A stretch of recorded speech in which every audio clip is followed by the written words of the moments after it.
Hey, Julie. How you going? Hi, Jason. I'm well. How are you? Good. Good. Trying to get my camera to work. Oh, got it. Hi. We have so Brian and Adam are speaking today, but is it okay if Brian goes first? Sure thing. Yeah, lovely.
Hi, everyone. It's just gone 12 o'clock and we'll start the seminar series in just a couple of minutes as we wait for some other people to join.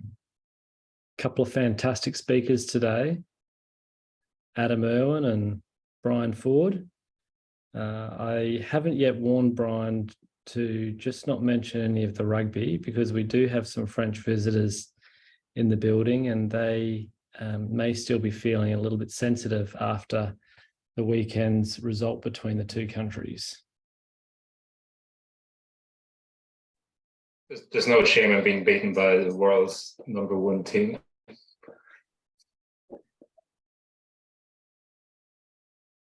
What about if you thought you were the world's #1 team?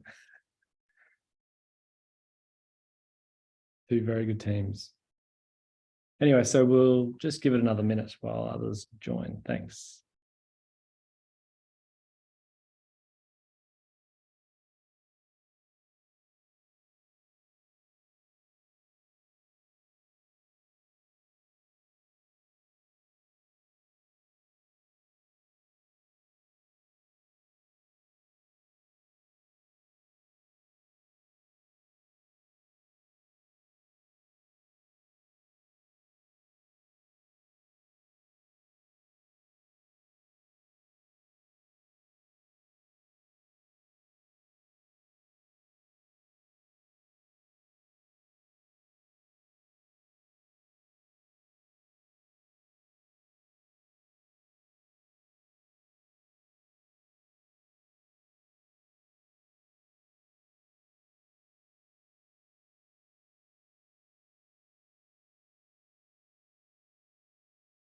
Good afternoon, everyone. Thanks very much for dialing into the second edition of the UQ Seminar Series for 2023. It's nice to see so many of you joining, and I hope that we'll have some more join and that we'll continue to get very strong engagement for this through the year. It's something which I and all of the various committees, the executive, think is very important for us understanding everything that's going on in our building, all of the different approaches that people in different themes are using to solve some of the research challenges they're encountering. And so there's lots of benefits to all of us, I think, with listening to these seminars. Today, we've got two fantastic speakers. Very excited to have Adam Irwin, who's a paediatric infectious diseases physician who works across UQ-CCR as well as the Queensland Children's Hospital. And then Brian Forde, our go-to bioinformatics and genomics expert with a principal interest in infectious diseases here at UQCCR, who will be presenting as well. So Brian is going to be leading off today, and I might ask Brian if he's happy to just share his screen at the moment.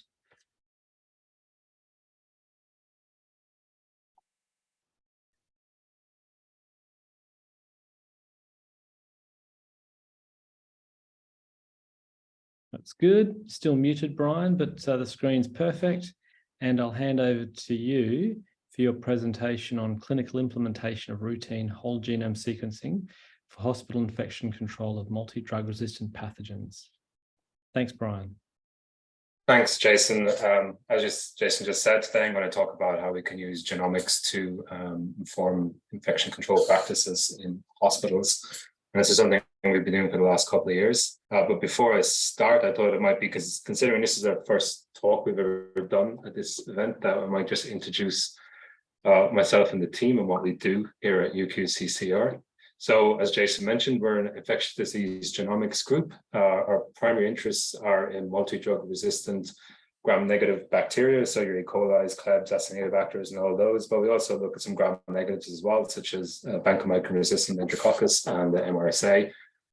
We do have, outside of that, though, we do have a number of collaborations looking at other infectious bacteria, but within UQCCR, as Jason mentioned, and also outside,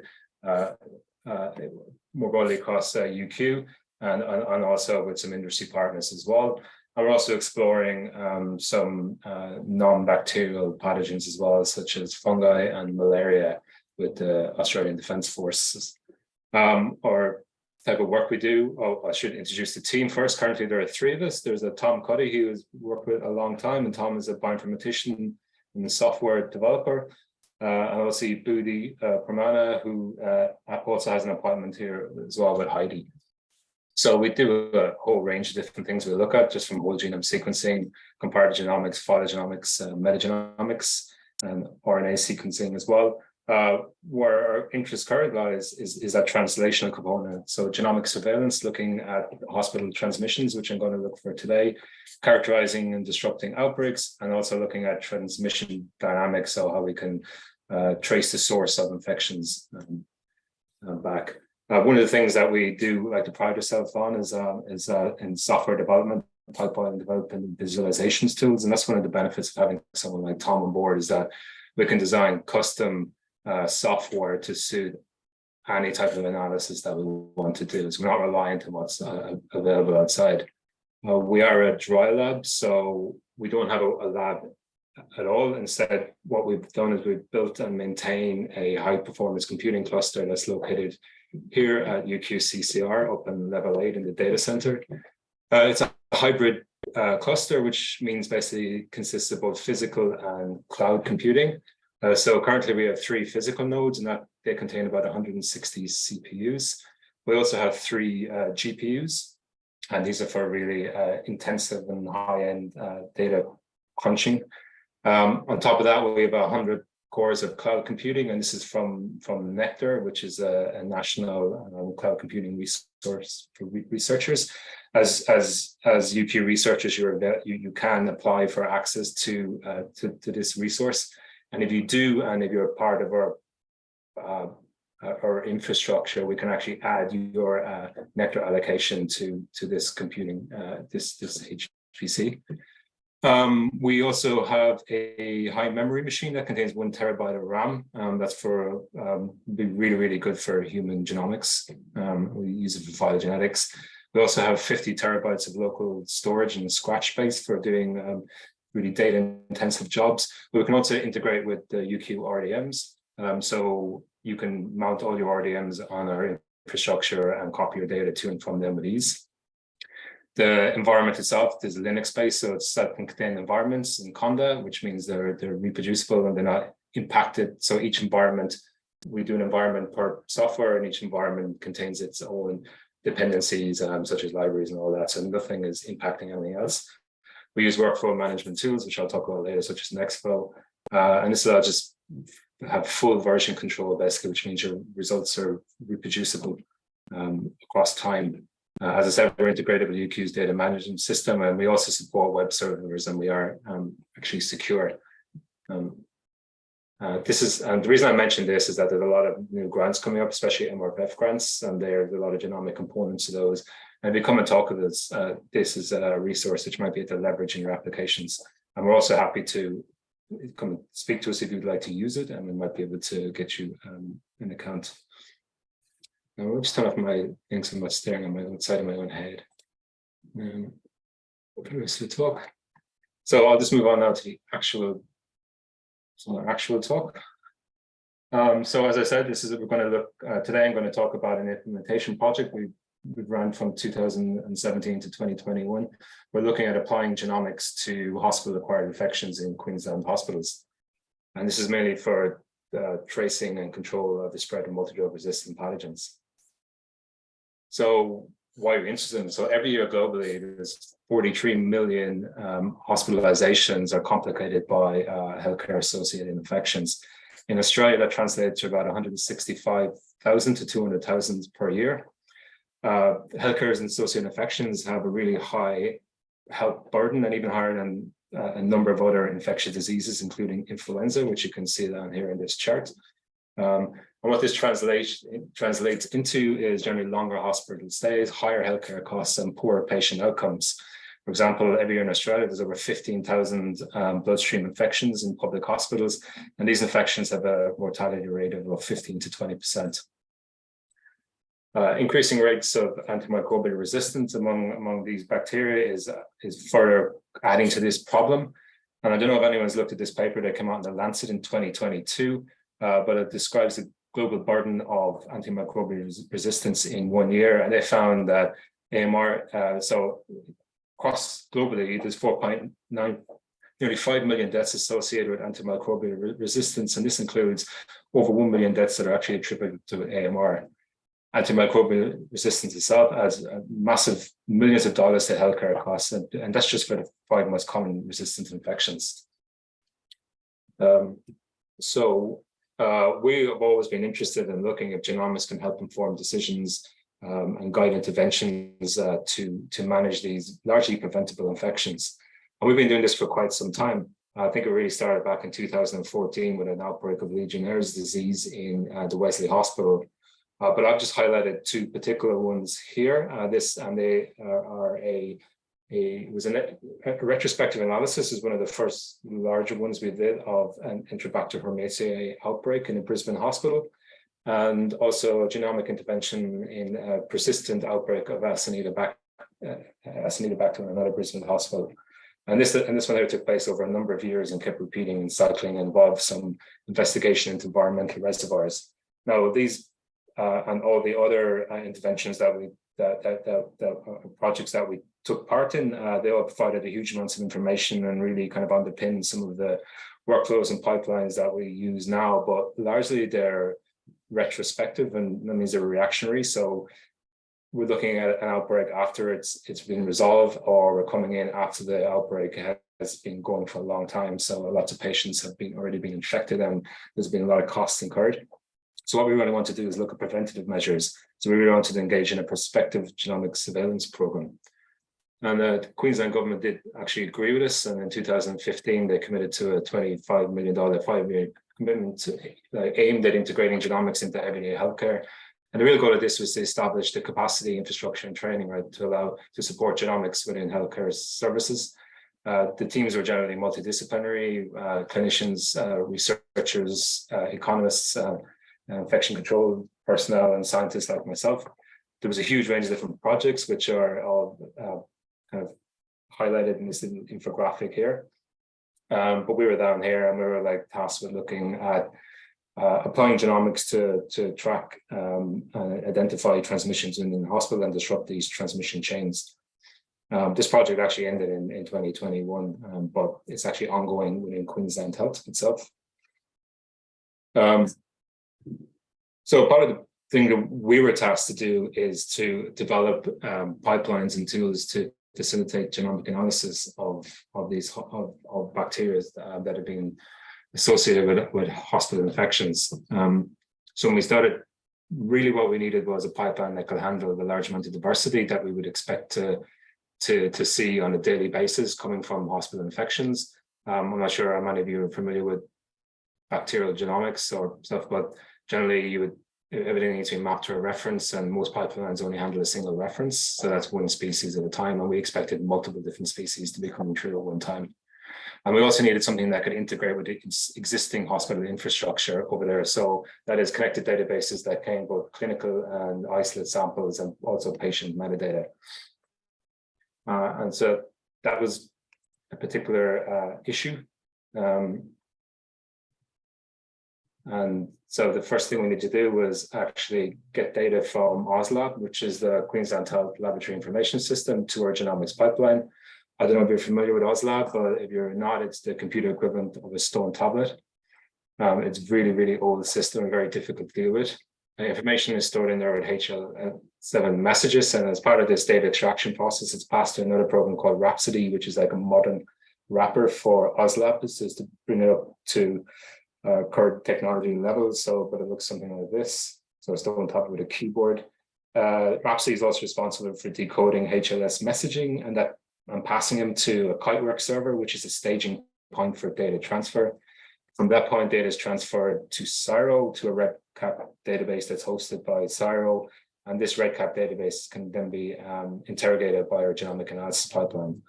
It all seems pretty simple, but I can tell you it's not. But one of the major issues we have is that everything from this point is located within inside the Queensland Health intranet, and everything here is outside Queensland Health. And what has tended to happen on numerous occasions is changes in data security policies within Queensland Health don't necessarily translate past this barrier. And that leads to a dropout in data transfer to the REDCap server, and would issue downstream issues for characterizing transmission events and the overall functioning of the pipeline and reporting at the end. And this is something that we're working on to replace this kind of issue. But largely, we're going to have to kind of work with inside Queensland Health at some point. So really what we wanted to do is that we had a simple pipeline. We really wanted to make it really effective. So we did, and I talked about this earlier, that we did enhance it with Nextflow. So up here in the corner is a really simplified cartoon of the pipeline. And this is probably more exactly what it looks like with Nextflow. So each kind of oval here is a program or a process, and these lines connecting is probably the Nextflow workflow management language that connects everything together. It's got a huge amount of benefits, including runtime management, how data passes through, software management. So basically, different types of software, how they connect together, how the data that they accept in and data they put out. It also offers a huge amount of portability, means we can transfer it from different computers with ease. And it has version control, so allows for reproducibility and checkpointing. But the benefit for us for using Nextflow developers is we can take raw sequencing data and produce a genomic report in about 7 minutes per sample. That means we can process hundreds of samples today, and over the weekend, we can do thousands of samples if necessary. The last part of the process is communicating isolate relatedness and communicating these results back to the end user who may not be very genomic literate. And mainly what we're interested in is clustering, so isolate relatedness as an indicator of possible transmission. And to do that, we developed a tool called CATHI, which is a cluster analysis tool for healthcare-associated infections. This is what CATHI kind of currently looks like. It's quite simple, really. It just, when we look at relatedness, we store all the genetic distance in a matrix file. And so CATHI allows us to visualize those type of distance matrices. And it can visualize any type of data can be presented in that manner, not just genetic relatedness. So here we can see each node here that you can barely see is an isolate, and the lines connecting them are genetic distance or SNP distances within a certain threshold, which we can set over here. Basically, we can also identify and highlight clusters, and we also have an epi curve that sits on top here. So we can look at that can give us a good temporal kind of context as well on the data. So as I said, it allows a visual representation of the isolates, but also the relatedness, but also can correlate this with associated clinical and patient metadata, which you can see over here to produce reports. And the main benefit of this program is allows us to compare the relatedness of isolates that are just sequenced, but also easily compared them against all previously sequenced isolates as well. So we got a good picture of the type of relatedness within a species that's occurring within a particular hospital. So just to touch on some of the data that we collected. So the project took place over a 4-year period, as I said, and over the time, we collected over 2,000, well over 2,500 samples, including 65 environmental samples. There was over 2,300 patients involved, so there was some duplication in patient numbers, which was unintentional. It was really just to sequence a patient once. Our target organisms were mainly ESBL producing gram-negative bacilli, but we also looked at MRSA, VREs, also any bloodstream infection or isolate that's been associated or thought to be associated with a bloodstream infection. And individual hospitals could submit suspected transmission, isolates in suspected transmission events on request. Samples were mainly from surveillance swabs, so that's rectal swabs, so that's a standard surveillance swab that you get going to the hospital or into particular wards in the hospital. We also collected a number of samples from both non-invasive and invasive clinical infections, and as I said, some environmental samples as well, and some where the records weren't actually kept. So isolates collected over the course of the project did include about 50 different species representing about 22 different genera of bacteria. But the most frequently observed species you can see here accounted for 93% of all isolates. There was a high level of lineage diversity as well. So if you're not familiar with the term in bacteria, each species can generally be separated down into clonal lineages. And for most species, there's a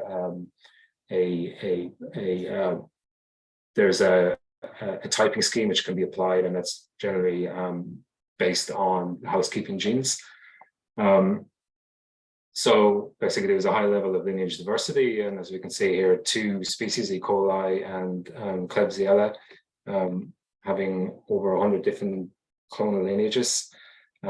Just to highlight a few of these, in the E. coli, we have the uropathogenic clonal lineages ST131, which is here. That actually accounted for 10% of all samples we collected. So not just E. coli, but everything. In the Staph aureus, the most commonly identified sequence type is ST93, which is actually a community-associated clone that's first identified in Queensland, and it's often referred to as the Queensland clone.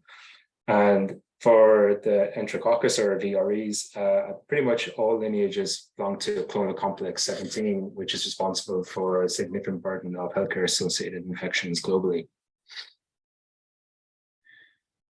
So, as I mentioned earlier, I talked a bit about antimicrobial resistance and the burden imposed by that. And this project really did look at resistant bacteria. So we didn't ignore those that were sensitive.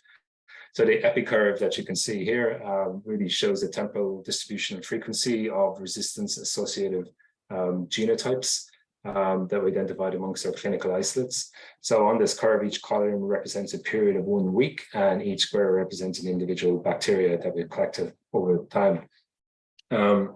So essentially, basically, as I previously said, the majority of bacteria affected were gram-negative bacilli, and most of these, or all of them, should have been at least ESBL producing, so it's extended spectrum beta-lactamase producing gram-negative bacilli, which we can see here in light blue, and they do account for most of our collected samples. We also, but among the gram-negative there, we also did identify a number of carbapenemase producing enterobacterales or CPEs. Most prevalent of these was IMP4 carrying Enterobacter species, and based on some work we've done in previous outbreaks, we could probably now say that this carbapenemase is now endemic in Enterobacter within Queensland and maybe outside Queensland as well in Australia. We also identified some NDM type carbapenemase genes, which are associated with international travel, except for those carrying NDM5, which we couldn't find any indication of foreign travel. There were a number of other carbapenemase gram-negative bacilli as well, such as Pseudomonas, Empedobacter, and Elizabethiana. So amongst our MRSA, we use MEK-A as an indicator of methicillin resistance. 92% of our isolates, clinical isolates, contained MEK-A. We did identify a number of methicillin sensitive Staph aureus, but this is probably largely due to errors in in actual the phenotypic testing. Amongst our VRE, the majority of samples were VAN-A, kind of VAN-A gene giving resistance to vancomycin. So, with a smaller number of VAN-B, and this actually reflects international trends. We did identify 33 vancomycin susceptible enterococcus, but we did this really to look at to see if these VSEs were related to circulating healthcare acquired VRE. So it might have been some background silent transmission that we weren't identifying. So the really what we wanted to do though as part of the project is look at transmission events. And so as I said earlier, so one of our definitions of a transmission or possible transmission was clustering. So we defined clustering for this project as a group of 3 or more isolates with no more than 5 core genome SNPs or mutations per megabase of genome size. So for example, for 5 megabase E. coli, we'd expect clustering isolates to have 25 or less SNPs separating them. Before I go on though, I should highlight this little cliff that you can see here that was in the other graph as well. And this actually corresponds with the first implementation of COVID restrictions back in the very start of 2022 in Queensland. And that also came with a refocused public health priority. But at the same time though, based on the data we've collected so far, we were able to redefine the type of bacteria we were looking for. And there became a refocus in the project itself just to target invasive clinical isolates, carbapenem resistance interbacteriales, and isolates that were involved in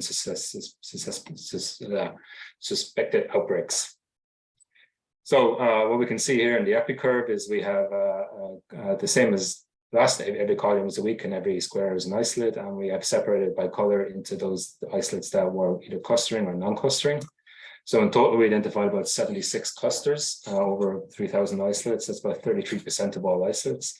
Cluster size varied greatly between 3 and 76 isolates, but the mean size was only 4.5 isolates, meaning 78% of all clusters had less than 10 isolates, which is significant because the lower the number, it has, I guess, some anecdotal evidence to suggest that the intervention that we're putting forward might actually be working.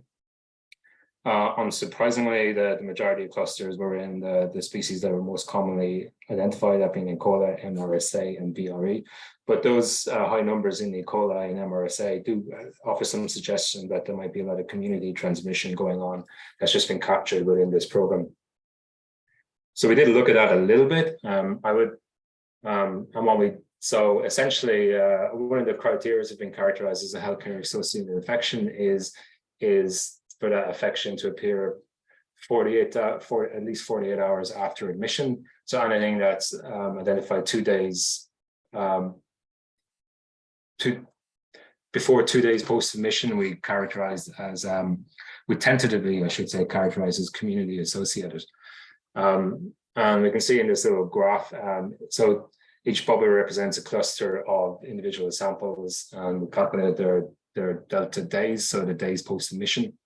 And we find in total that 35 of the clusters had a mean delta, had a admission time of less than 2 days post admission, suggesting that they may be more associated with community transmission than hospital transmission. Now, this is only a little kind of a teaser, and a lot more work needs to be done on this. And the reason why is that as part of this project, we know historical admission records, and so that means we can't look backwards in time to see if the patients involved had been admitted to hospital in the last 60 or so days or less. Also, not all patients are sampled on admission. So patients are generally only guaranteed to be sampled if they're going into high-risk wards, such as ICUs. And we also couldn't see possible transfer from unsampled healthcare facilities as well.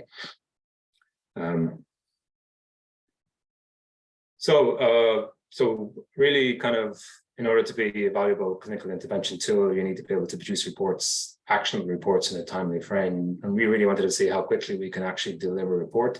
If we break down the process into the main steps, technically we should be able to produce a report from sample collection to reporting in about 7 days.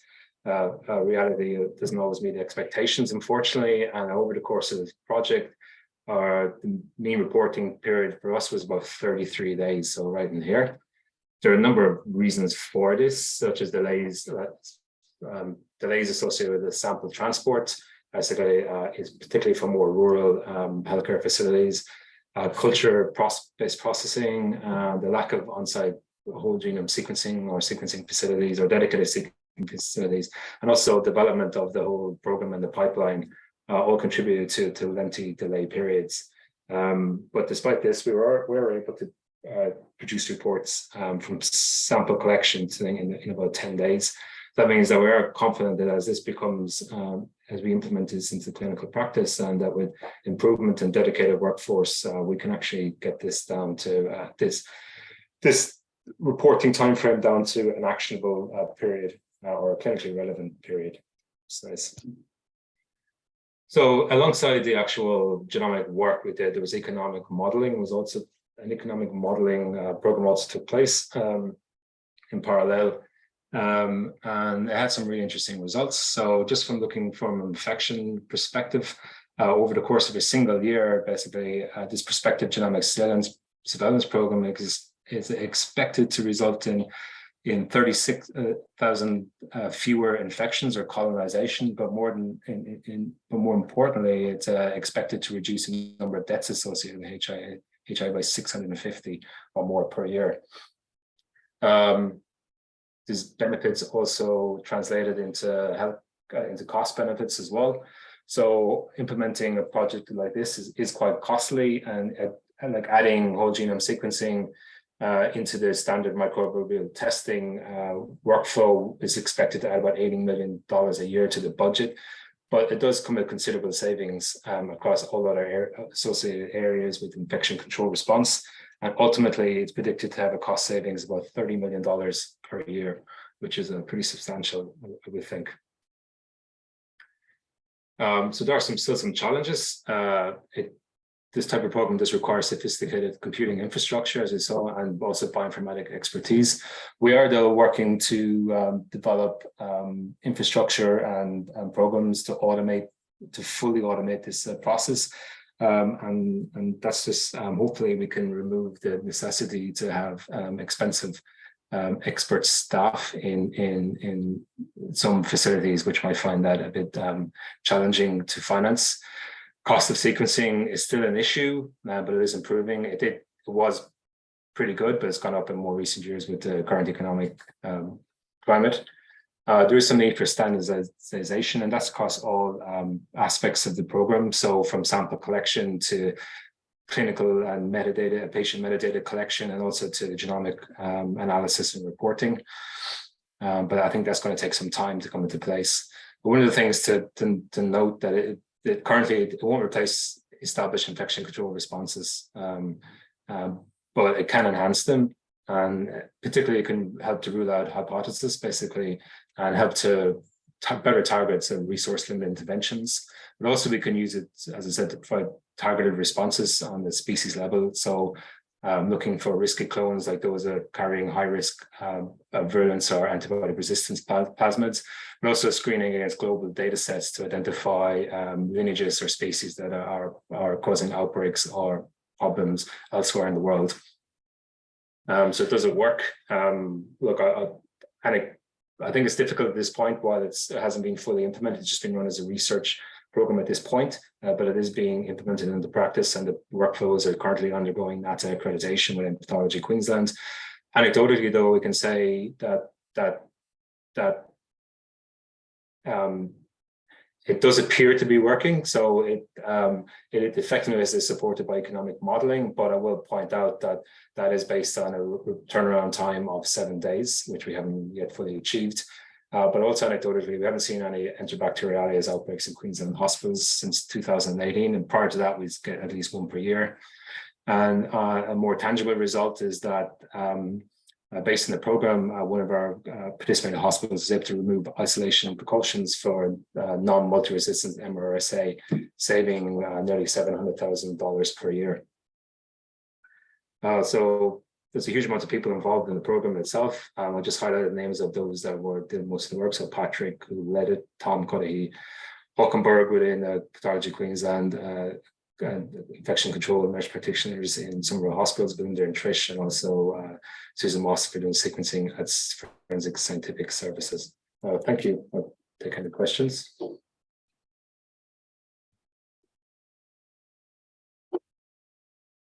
Great, Brian. Congratulations for all that work. I'll just ask if there's any questions from people online. Maybe while they're thinking about it, I might just ask a question, Brian, which relates to the ability for genomic studies to be incorporated within larger clinical trials as a sub-study and value add. As you know, that's something which we've engaged you with for one of our studies. I wonder if you wanted to make a comment to the group about how when they are undertaking sample collections in patient populations for various clinical trials, not necessarily infectious diseases, but also human genomics, what the value add of doing a genomic characterization can be, and can sort of add some mechanistic insights to some clinical observations. Wow, that's a lot to add in there, definitely. You've got 1 minute. No. I think, look, I'm going to talk about it from a bacterial perspective because that's what I'm most familiar with. So a lot of the clinical trials we're involved in are some aspect of infectious, of antimicrobial resistance as well. But there's some disparity between the phenotypic and genotypic testing as well. So I think that's one spot where genomics can really help. It can really help inform the suitability of the samples that you're actually collecting. It can also help with looking at diversity across your sample data sets, that you're not collecting everything that's the same, particularly if you're looking at collecting samples from multiple samples from single hospitals. We don't want to get the situation where we're collecting something that's is an outbreak strain, for example. I think it also helps as well if you're looking at a clinical trial, which is looking at the effectiveness, say, of a particular therapeutic. Genomics can really help understand how the bacteria is responding to that antibiotic, which can help inform how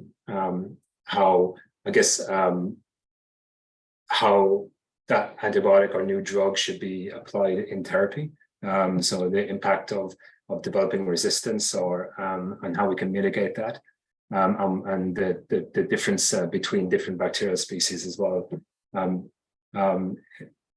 Yeah, I think as well in terms of, we can look at, if you look at metagenomics, we can look at the differences in sample sites as well. So how different sampling affects the populations that you're going to be observing in your trial as well, such as like fecal sampling for intestinal bacteria as opposed to rectal swabs. The large difference would be contamination with skin flora in the rectal swabs, but also a lot more human DNA as well.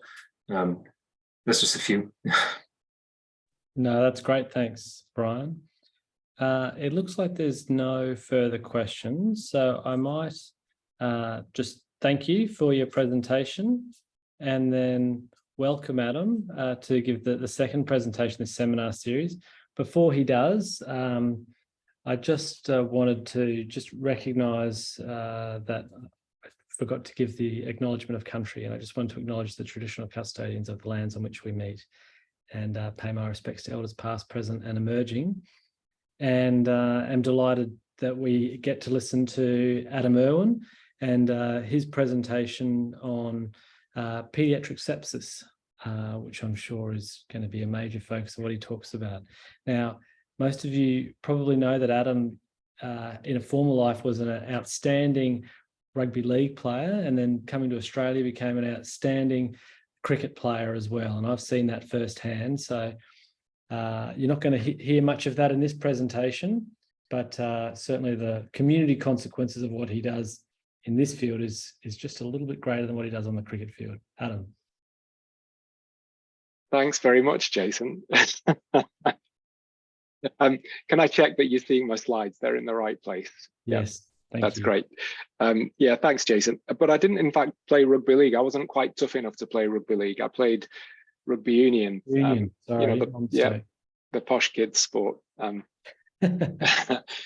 So my name's Adam Irwin, and I'm a conjoint Senior Lecturer in Paediatric Infectious Diseases here at UQCCR and at the Queensland Children's Hospital. And I'm also the medical co-lead of the Queensland Paediatric Sepsis Program. So much of the focus of what I talk about today will be the work that we've been doing to improve the recognition and management of sepsis in children.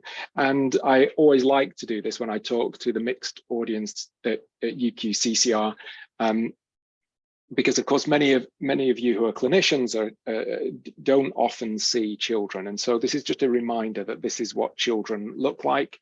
I can see that Tavy's on the call, which is great, so he will understand this, but I'm not sure Jeff will have often seen children looking like this. I'd also like to acknowledge the traditional custodians of the land on which we're meeting. And in fact, I just want to highlight this piece of work that we in the Paediatric Sepsis Program commissioned from Bijara artist Sherry Skelly called The Healing Journey. And I'm just going to describe to you the work. Sherry says that the center circle represents a central location for patients to be treated and cared for. The journey lines moving forward and backward represent struggles and setbacks families and patients might face, as well as the successes, positives, and joy and good health. You'll also see the unique orange symbols representing people as a symbol of the diversity of doctors, carers, and patients. The purple circles on the outside represent traditional medicines and meeting places, where elders teach the younger generations how to care for one another. The smaller purple, orange, and black dots are a representation of sepsis itself. Some cases are mild, small orange dots. Some are serious, larger purple dots, and some are deadly, the black dots. I particularly like the section that refers to how traditional medicine and where elders teach the younger generations about how to care for each other. And something we'll come back to later is in the process of recognizing sepsis is the interaction between clinicians and family and just how important that is. So I just come off the Paediatric Sepsis Program Clinical Advisory Group, and I must say that I've spent perhaps 15 years thinking about how we improve the recognition of sepsis in children, and sometimes it becomes a bit overwhelming, and you feel a bit like you can't make any progress. And so I thought, like any self-respecting scientist, I thought I'd ask ChatGPT if we can use AI to predict sepsis. And fortunately, ChatGPT says, yes, AI can be used to predict sepsis onset in children, though it's important to note that AI should not be used as the sole tool for diagnosing sepsis. That's a shame. AI can be trained on large data sets of patient information, including symptoms and vital signs, to identify patterns that are indicative of sepsis. However, AI models are only as good as the data they are trained on. That's really important for us in pediatric sepsis. So it's crucial to ensure that the data used to train the model is representative and accurate. AI models should be validated on a separate data set to ensure that they're performing well and not overfitting to the training data. Moreover, it's essential to interpret the results of the AI model in the context of the individual patient, taking into account other relevant factors, and the final diagnosis should always be made by a qualified healthcare professional. Sounds like ChatGPT has already got its legal disclaimer in there, doesn't it? But that sounded pretty good to me. So in fact, I said, well, will this answer suffice for a 20-minute presentation at the university on Wednesday? Unfortunately, this answer provides only a brief overview of the use of AI for predicting sepsis onset in children, and for a 20-minute presentation, you may want to expand on this topic in more detail. Here are some suggestions. By covering these topics in detail, you'll be able to provide a comprehensive overview of the use of AI for predicting sepsis onset in children and engage your audience in a well-rounded presentation. So here's my overview of the talk. Or more seriously, here's what I'll perhaps try to get through in the coming 15 minutes or so, and it might be a bit of a push. So let me introduce you to the importance of sepsis in children. This is the latest Global Burden of Disease publication on sepsis, which estimated that there were 50 million incident cases of sepsis globally in, I think 2017 was the latest year that they analysed, of which about 20 million cases occurred in children under 5, and there were 3 million deaths in children under 5 associated with sepsis. And though the burden of disease does predominantly fall on the low-income setting, this is not exclusively a disease of low-income countries. These data are data from the Australia-New Zealand Intensive Care Society and the Paediatric ICUs, which looked at nearly 100,000 admissions to ICU in the decade 2002 to 2012, and showed that one in 8 at the admissions to pediatric ICU was with an infection, and 1 in 4 deaths was associated with sepsis. And sadly, even in high-income countries like our own, there are still far too many examples of children whose sepsis we fail to recognize in the early stages, and who have adverse outcomes and death. And this was the case of a young boy who presented 5 times to a rural health facility in North Queensland before they presented too unwell to be resuscitated. And in fact, this is the most common cause of serious preventable harm in children in Queensland. The latest Paediatric Patient Safety Review in 2019 indicated that of 12 SAC1 events, 8 were due to a failure to recognize sepsis. And we know that the recognition of sepsis is critical to improve outcomes of children from sepsis. Most of the data that suggest that early recognition and treatment of sepsis come from adults, and most of them come from studies of septic shock, the most severe patients. But this study, which was published in JAMA in 2018, looked at the impact of the New York sepsis care mandate in 54 hospitals around New York State. And of 1,200 children evaluated for sepsis, those who received the 3 elements of a care bundle within 1 hour of sepsis recognition had a 40% reduced in-hospital mortality.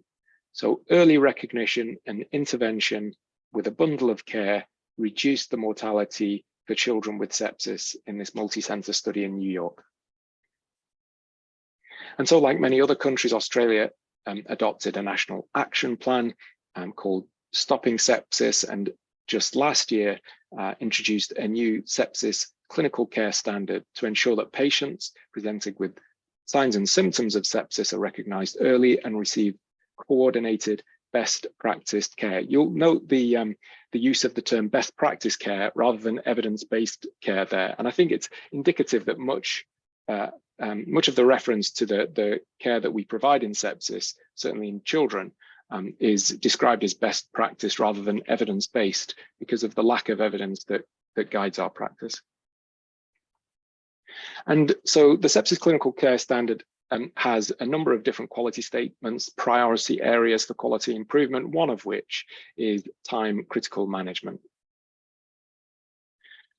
So the Queensland Paediatric Sepsis Program was established in 2017 then to introduce a coordinated and standardized pathway of care for children suspected of sepsis. And the first clinical environment in which we did that was the emergency department.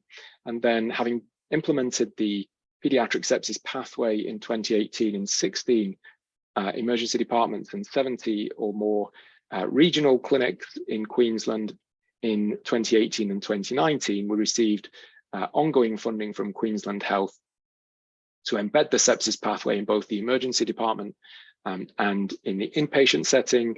And we established these 5-year goals for the program, which included these different key themes: clinical education, training and resources, data and digital, which we consider to be a really critical part of the sustainability of the program, communication, awareness and knowledge, coordinated care, which includes a really world-leading network that's been established here in Queensland, the Family Support Network, and systems level priorities as well.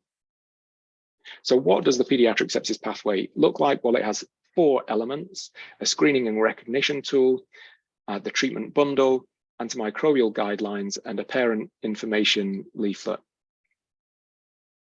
And as I described, we implemented this pathway in 16 emergency departments around the state and more than 70 rural and regional sites. And we've published the impact of this implementation in these sites. And our evaluation of that implementation was in some ways quite disappointing. So we demonstrated only a limited delivery of the 3 elements of the care bundle within 60 minutes of sepsis recognition. That was, and even in children with septic shock, only a third, 32%, received 3 elements of the bundle within 60 minutes of sepsis recognition. But it should be put in context, because even though in the New York State program, they demonstrated a mortality improvement with the introduction of the their sepsis pathway, they only had 26% achievement of the 3-element bundle in that multi-center implementation. So our 32%, our achievement of only a 32% adherence to the elements of the bundle is actually in keeping with that international study. What we did also show, however, was that our delivery of the bundle improved from a baseline pre-pathway. So we looked in the sickest children who went to ICU, and there were only 24 of those in the pathway implementation. But compared with 160 who went to PICU with sepsis in 4 years before the pathway was implemented, we improved the delivery of the 3 elements of the bundle from 60% to 92%. So the key messages was that from a poor or a disappointing baseline, we demonstrated that at least in the sickest patients, we improved adherence and delivery of the bundle. Time to antibiotics is one of those elements of the bundle, and we often refer to the importance of time mandates for antibiotic delivery in sepsis and septic shock. And again, we only demonstrated that in 47% of children with septic shock, we delivered antibiotics within an hour, and that's pretty disappointing. What we also showed, however, with the evaluation of the pathway implementation was that the pathway probably, this is based on a cost effectiveness analysis and simulations, probably reduced overall bed days and ICU bed days, and was associated with a cost saving of approximately 100,000 Australian dollars. This is one element of the evaluation that I've been leading, though, and what we wanted to assess was whether our desire to expedite sepsis treatment and sepsis recognition and treatment might lead to lots of children who don't in fact have sepsis receiving antibiotics. And so we compared antibiotic appropriateness in children, 1,800 children who were evaluated on the pathway with a matched sample from the pre-pathway era of 500 children.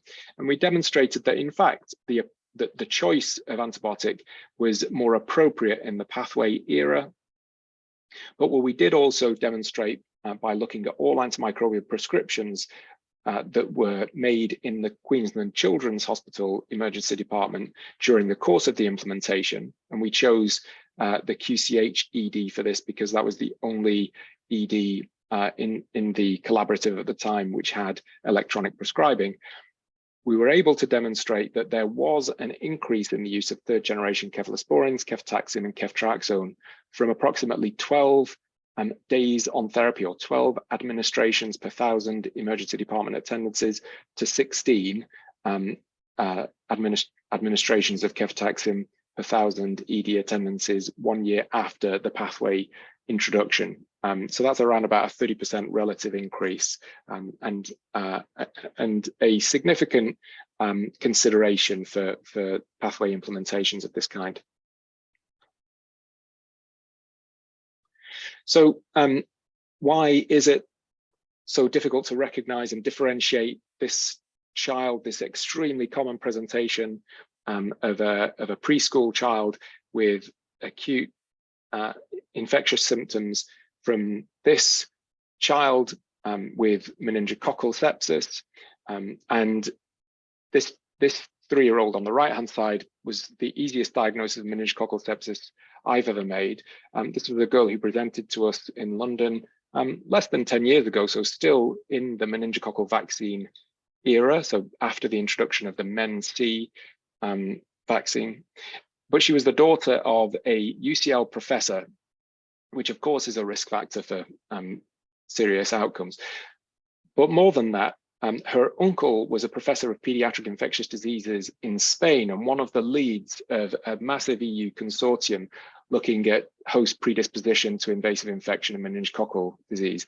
And they tell a beautiful story of how that generation of the family had all suffered with meningococcal sepsis in Spain in the 70s. And it seems that that prompted the research interests of her uncle. So what are the features of, well, first of all, the clinical features of sepsis overlap significantly with those of other self-limiting causes of febrile illness in children. We look for signs like respiratory rate and heart rate. And so we often try to diagnose serious infection and sepsis using biomarkers, which might be physiological, things like heart rate and respiratory rate, or protein biomarkers, most commonly taken in the form of blood tests like CRP, C-reactive protein, and procalcitonin. And increasingly, there has been a massive explosion of protein biomarker evaluations for the diagnosis of sepsis over the last decade, which has probably plateaued by now, because very few have gone on, despite being apparently discriminatory, very few have gone on to make a clinical impact. And one approach to the limitations of biomarkers has been to combine these biomarkers in risk scores, and that was something that I did during the course of my PhD. This was perhaps the most robust of the risk score evaluations performed in childhood infection, and showed that they were able to demonstrate a discriminatory model with a fairly limited array of clinical signs with the addition of a CRP, but still there was very little impact of the model on clinical decision making, despite it being a very well built and a discriminatory and accurate score that was well calibrated. There was very little impact of the introduction of a diagnostic approach using that model on admissions to hospital or antibiotic use. So there are other approaches to that. You can update models by the addition of additional biomarkers or additional clinical variables. And the only reason I put this table up is to show that what you then need to do is to be able to allocate decisions to these evaluations of risk. And so this table shows a number of different risk classifications for serious bacterial infections, pneumonia, and other serious bacterial infections. And the terms refer to RO, rule out, a very low risk classification, IM, intermediate, or rule in, so a risk score that suggests the presence of pneumonia or another serious bacterial infection. But of course, that can only happen when you're prepared to allocate accepted levels of risk for each for each risk score. And all too often this doesn't happen. So risk scores get built, but they exist as statistical tools that are never interpreted by clinicians or converted into clinical decision rules. And so still all of the research that's gone on into biomarkers and risk scores has really failed to make much of a clinical impact. Partly because of the limitations of that work and because of the increasing availability of sequencing, we've increasingly moved away from these apparently limited physiological biomarker variables to the 21st century approach of using omics using omics to derive new biomarkers. And in this case, they looked at this is a study again of febrile children, very nice piece of work which showed that a 2 transcript RNA signature was able to discriminate bacterial versus viral infection. But that's not really the point. It's in some ways, it's easy to say that it's easy clinically to determine that definite bacterial infection is quite different from definite viral infection, but it's the 3 intermediate groups of probable, unknown, probable viral, unknown bacterial or viral, or probable bacterial infection that are the categories that we need to be able to untangle. And I still believe that even if these transcript-based signatures are more discriminatory than more statistically discriminatory than our existing biomarker scores, there's still some work to do before they can be turned into effective decision-making tools. And this is just another illustration of an extremely sophisticated approach to deriving transcript-based sepsis scores, but ultimately the 2x2 table or the 3x3 table in the right-hand side looks very similar to the biomarker diagnostic accuracy studies that we've had before. I'm just going to skip over that, I think, in the interest of time. So we are continuing to look at the use of biomarkers, be that CRP, as I've flagged before, in the form of a implementation of point of care CRP in regional or rural sites to try to reduce variation in care, and in a slightly more sophisticated way, the use of transcript-based diagnostics using the ImmuneXpress septicite diagnostic in a sepsis study with Lorenz Schlappbach and the Critical Care Research Group. And septicite does have an FDA approval, but I still think there's quite some work to do before it can be introduced as a diagnostic tool. So moving on from post-diagnostics, I'd like to say a little bit about the work we've been doing to improve sepsis detection and using pathogen diagnostics. The DIRECT study was another Queensland Genomics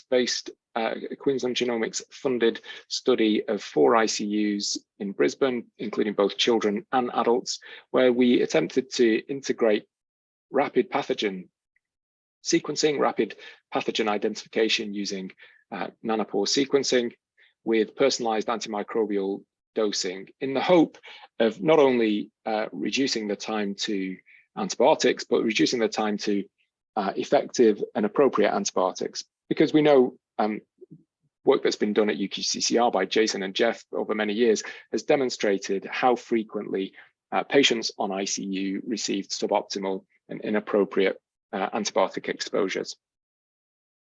And so we wanted to test our ability to identify pathogens using the nanopore MinION device from whole blood and from positive blood culture broth, and also to look at time to effective antimicrobial therapy with the use of therapeutic drug monitoring and personalized dosing software. Now, it must be said that our approach to metagenomic sequencing from whole blood proved beyond us in the course of this study, but even in the absence of a diagnostic innovation, we were able to demonstrate that with the introduction of optimal dosing software in phase 2 of the study, in patients who didn't achieve therapeutic antibiotic exposures in the first day of their ICU stay, we were able to reduce the time to effective antibiotic dosing significantly with the implementation of dosing software. I'll just highlight quickly work that so Patrick and Brian are working hard with us to optimize those methods for pathogen identification from whole blood in the direct study and have successfully done the same from blood culture broth in the direct study. But this follows on from a piece of work that they've already been doing, looking at optimize the methods for DNA extraction from blood culture broth. And in the DETECT study, they were able to show that they could reliably identify pathogens with Illumina sequencing of blood culture broth, and that they were able to infer susceptibility for common pathogens against common antibiotics with categorical agreement of 95%, although there still were problems with uncommon pathogens or antibiotics. And also it should be said that there was no real impact on time to pathogen identification using these methods over and above established methods. And in fact, this would be slower than using other commercial culture-dependent methods like BCID. And I'll just mention that here's another use of machine learning, given that we raised this earlier. In fact, this slide is mostly just to show that Brian does smile occasionally. So in this study, we'll also be using the collaboration. We'll be developing methods for the inference of culture-independent susceptibility testing using whole genome sequence data. We probably need to wrap up. It's a deep fake, says Brian, thank you. We probably need to wrap up fairly soon, I'm aware. So I'll just say a couple of things about how we are proposing to use machine learning, because all I've said about diagnostics so far is it indicates that what we do is we take a snapshot of risk. We measure these clinical variables or biomarkers once, and we try to attribute an assessment of risk. But in fact, all of these variables are quite dynamic. We measure heart rate and respiratory rate and temperature repeatedly during the course of an illness and our evaluation of risk should change over time. And in fact, it's much more interesting to look at the dynamics of the risk assessment. And of course, machine learning now gives us a significant opportunity to do this in an extremely sophisticated way. And though it's not too much of a surprise that people are trying to do this, there are very few clinical evaluations of machine learning based approaches to sepsis indeed. But this study that was published in Nature Medicine in the middle of last year did look at nearly 600,000 patients who had their clinical variables monitored using this TRUES early warning system for sepsis. And what they identified, that of nearly 7,000 patients who identified by the alert before antibiotics had been initiated and whose subsequent diagnosis was confirmed by a provider, there was a reduced in-hospital mortality against those who didn't have their sepsis alert confirmed by a provider within 3 hours. Now, this is not to say that a randomized control trial has demonstrated the impact of this TRUES machine learning based early warning score. This says nothing about all of the many hundreds of thousands who didn't trigger alert. We don't know whether they had sepsis or not. But I think this is a really promising clinical implementation of machine learning for sepsis.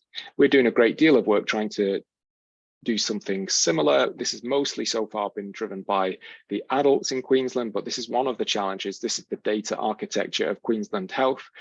So it's extremely challenging to think about how we might get data from the clinical systems into machine learning based models, never mind push those model outputs back into the clinical system. But that is something that we are trying to do in partnership with the ARC Training Centre for Information Resilience at ITEE at UQ. And we've just appointed our third PhD student to look at machine learning approaches to sepsis in children. This is just an illustration of a national group that we have that we're largely leading because we've made quite some headway already. I'm really going to finish with this, which was a tragic story of a girl in London just last year. earlier on, I referenced the sad case of a child up in Bamaga, but cases like that don't only happen in rural Queensland. They happen, I dare say, at Queensland Children's Hospital and on the Sunshine Coast and in Perth, and indeed they happen in London.